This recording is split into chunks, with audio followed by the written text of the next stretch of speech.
Hi guys, welcome back to the channel.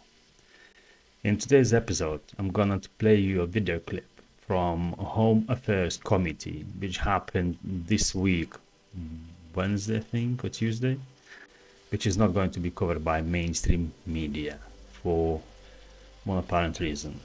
Listen to this. It's a bigger issue than just the immediate direct impact on this synagogue or that Jewish person who happens to cross the path. We are in a particular moment right now where anti-Jewish violence is at a level it has not been for decades, where the terrorist threat has been elevated, where the amount of policing and protective security that police and the Home Office feel is required for Jewish communities is vastly increased. And racist violence, political violence, does not emerge from nowhere, right? It is generated by, it is an expression of a much bigger hinterland of attitudes and ideas in which particular groups become demonized and dehumanized, and violence against them becomes normalized to the point where it's considered possible, and then it becomes possible. Now I'm going to pause here and ask you one simple question. Since when it became normal? What happened to us? Let's get back into the video. Now, these marches, of course, most of the people on the marches do not commit any crimes. Many of the people on the marches do not have any anti-Semitism or anything. But the marches as a whole have become a permissive environment in which anti-Semitism and extremist incitement are normalized. We have seen people chanting death to the IDF from the stage at these marches. We have seen people calling for resistance by any means necessary in huge banners on these marches.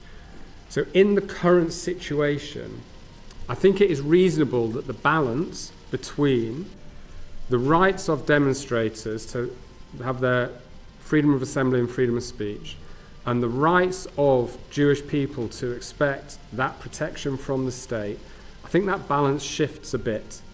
That doesn't mean it shifts permanently, right? But I think right now, in the moment we're in, it is not unreasonable, as a way of just trying to dial down the temperature, that these marches don't carry on as they were before, for now. What is that shift in a realization that they are allowed to do whatever they want in these marches? Or what have changed in your opinion? And why do you think that rerouting, the organisers will ignore that, but banning the march, the organisers won't ignore that? Why do you think the legal sanctions work with regard to making it static, but not with rerouting? Because, look, the incitement element, that danger applies wherever the march is, right?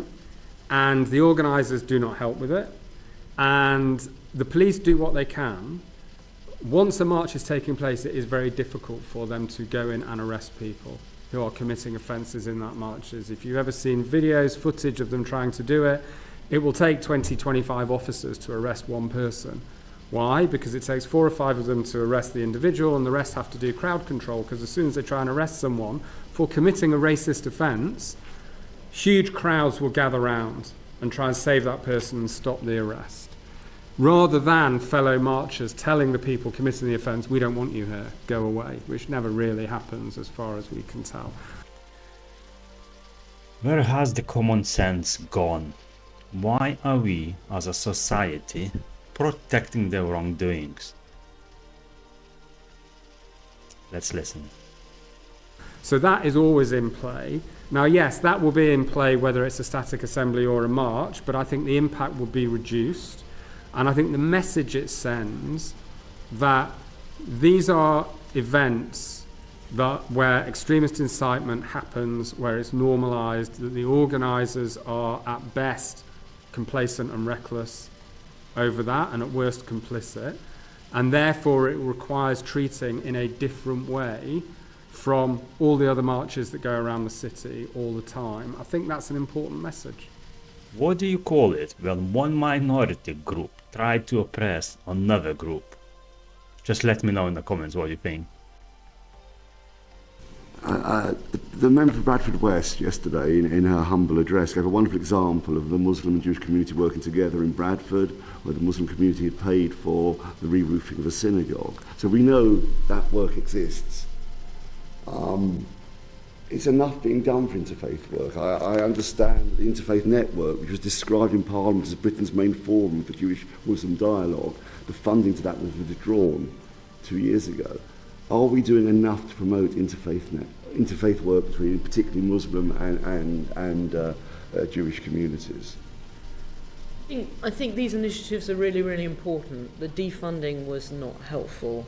We need to encourage these initiatives. I think at local level, where relationships have built up, I mean, my synagogue has a relationship with the mosque down the road in St John's Wood, and that works. What's been really heartbreaking to see over the past few months is synagogues have organised iftars, and people have come into the synagogue for those occasions, and they cancelled them this year. It was just too difficult to do it. We have a history of inviting local Muslims into our Seder services for Passover.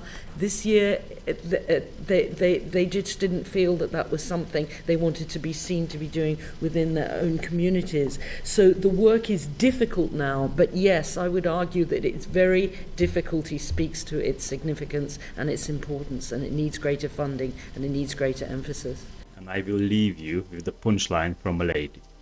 Peace. Partly because we don't want to see good minorities and bad minorities, and this is how we build the social cohesion that we need.